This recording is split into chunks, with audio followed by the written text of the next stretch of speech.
matagutlo, matagadlaw. Adunay mga panghitabo dito sa kauluhan, panghitabo sa gawa sa atong nasod, ug adunay mga panghitabo dinhi sa atong dapit. Mga panghitabo nga mo'y makapaikag sa katawhan, nga mabinantayon sa lakat ug dagan sa panahon karon. Itanyag ning istasyon DXSR ang 7 o'clock Breakfast News.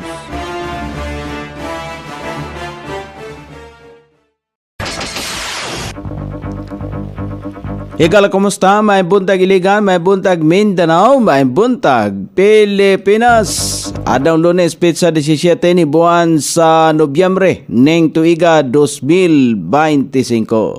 Sangan sa ato Station Manager, Pastor Ruben Sulapas, kini ang inyong ka-isar Kabisaya Doni B. Ang matod sa hanay sa balita sa Lesiete. O karon sa uluhang tudling sa ato mga balita, dugang pagpangandam sa 18-day campaign tuin VEWC gipahigayon. CSWD mihatag og livelihood assistance sa mga pamilyang Iliganon. Mayor Siao napiling chairman sa NMREC misaad alang sa mas ligon nga edukasyon sa Northern Mindanao. Sa kauluhan investigasyon sa palpak nga flood control project sa Cebu, tutukan ni Senador Gatchalian. LTFRB isumiti sa DOTR ang rekomendasyon mahitungod sa dugang uminto sa pasahe karong adlaw Lunes. Saldeco nangayo og kinasingkasing nga dispensa sa mga Pilipino og sa iyang pamilya. South Korea ug Amerika nagpinirmahay alang sa trade deal. Samtang sa balita sa kinabuhing Kristohanon, Russia padayon nga gipangita ang mga wala na rehistro nga mga kasimbahanan sa Baptist. Kini ang uluhang tudling sa atong mga balita nga dalit kanato ning istasyon DXSR 106.7 sa inyong FM dial. Ang bugtong radyo sa dakmayan siligan nga nagsibya sa balaang kasulatan, pinasubay sa inspired and preserved, not simply dictated King James Version sa Anchor Broadcasting Corporation.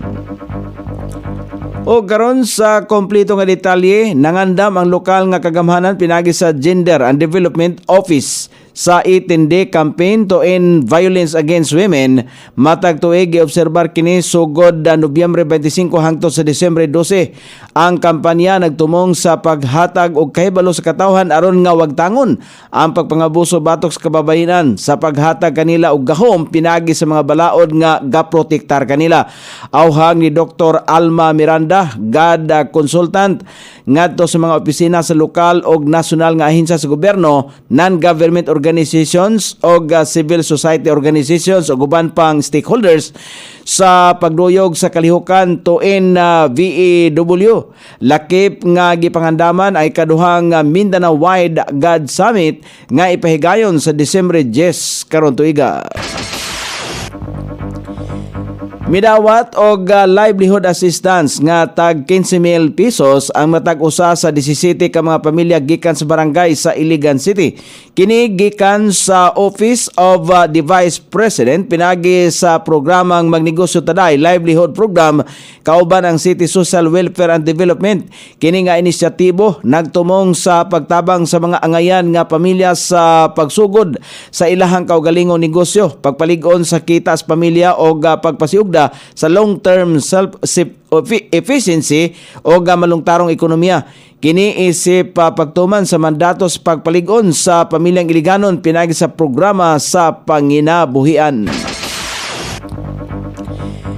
May pahayag si Mayor Frederick Siao sa iya ang commitment sa pagpalambo sa edukasyon sa tibok Northern Mindanao.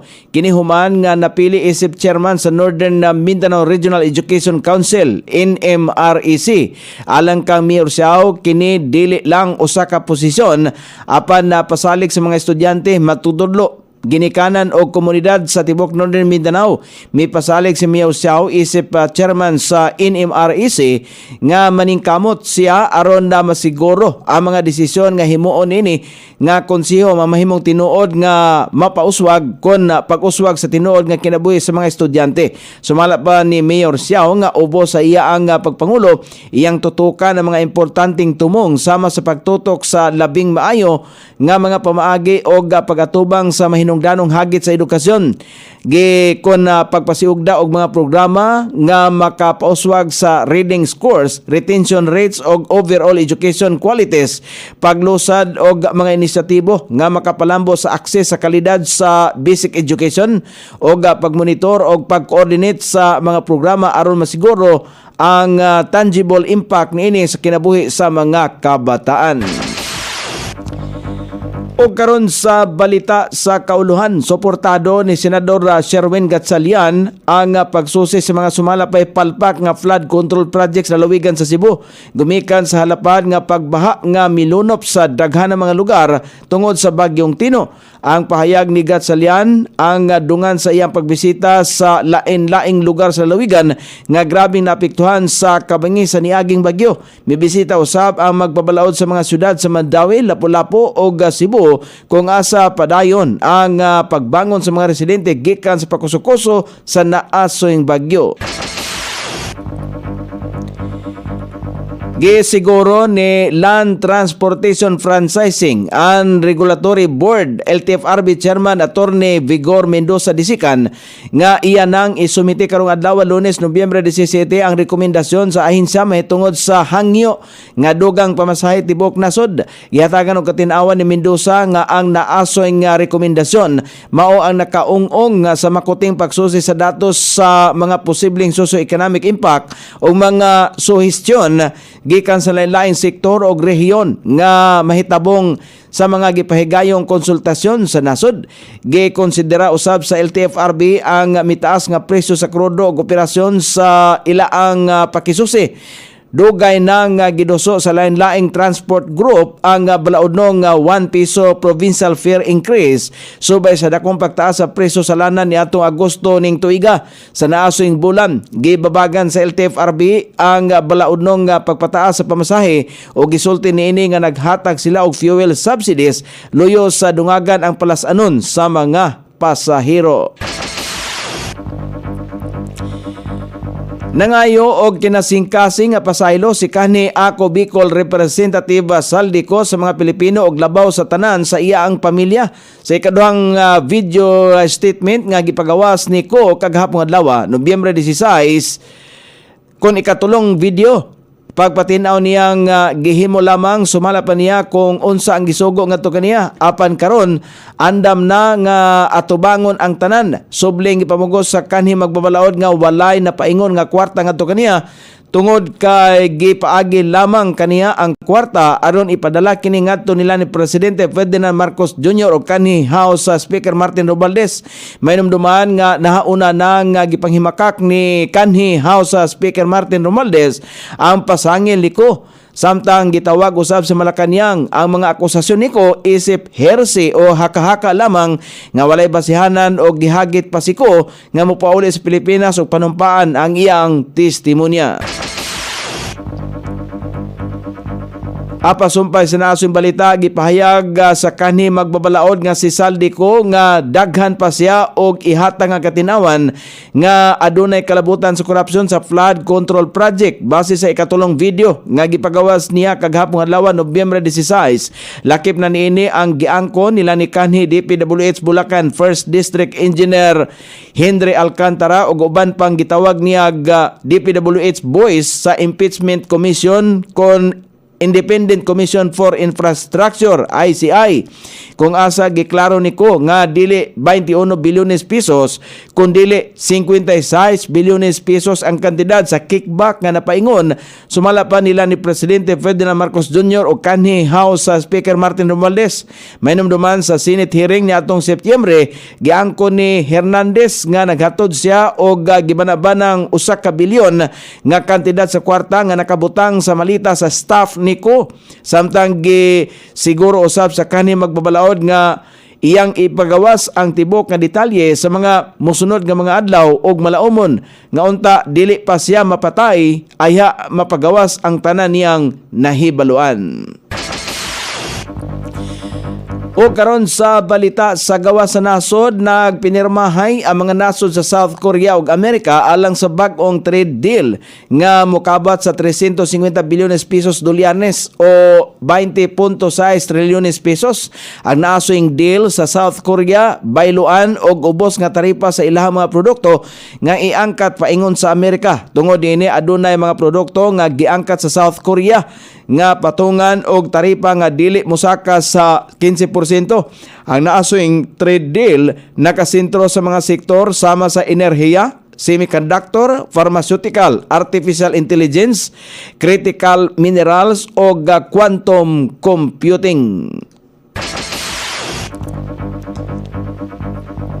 O karon sa balita sa kinabuhing Kristohanon, nataho nga adunay tulo ka mga kasimbahanan sa Baptist sa nasod sa Russia ang gipasirado sa korte human nahibaluan nga wala kini narehistro sa gobyerno. Kini ang pinakabag-ong nga taho sa mga kasimbahanan sa Baptist nga nasirado human nga adunay 7 ka mga kasimbahanan kaniadtong niaging mga katuigan usab ang napasirado.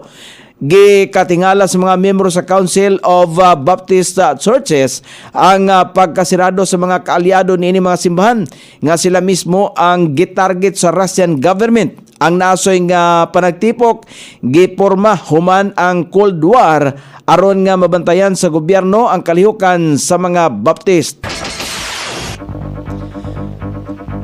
O karon sa kahimtang sa pagmanabana sa dagan sa panahon, ang Intertropical Convergence Zone may makaistorbo sa dagan sa panahon. Makaapektar nini ang Palawan, kung maapektahan ang Palawan, Mindanao, Northeast Monsoon usab ang makaapektar sa Northern Luzon, Easterlies ang makaapektar sa ubang nasod nga Pilipinon. Ang Mindanao, Palawan, Cagayan og Isabela, Eastern Visayas, Bicol Region, Aurora, Quezon, Ilocos Region, Cordillera Administrative Region, ubang bahin sa Cagayan Valley, Metro Manila, ubang bahin sa nasod ang makatagamtang paghapon ng madag-umon nga kalangitan karong adlaw inubanan sa patak-patak nga mga pag-ulan kini epekto sa gitawag nga Intertropical Convergence Zone, Shoreline, Easterlies ug Northeast Monsoon. Ang sukod sa temperatura dinhi sa dakbayan siligan ang kabugnaon ana sa 24 ug ang kainiton mosangko sa 31 degrees sentigrado. Ang adlaw misilang kaganiha sa alas 5:58 ug mosahop unya sa alas 5:24 sa sayong takna sa kagabion. Inyong nabati ang kinatibuk-ang hanay sa balita sa alas 7 nga dalit kanato ning istasyon DXSR 106.7 sa inyong FM dial.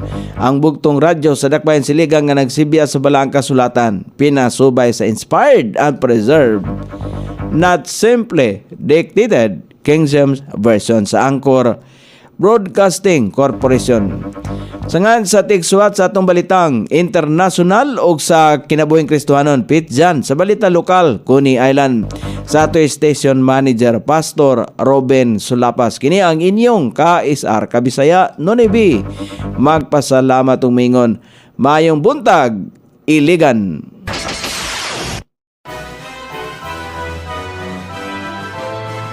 Inyong nabati ang 7 o'clock breakfast news hangtod na usab og mga adlaw sa samang takna o sa samang istasyon. Daghang salamat sa iyong pagpaminaw ug maayong buntag.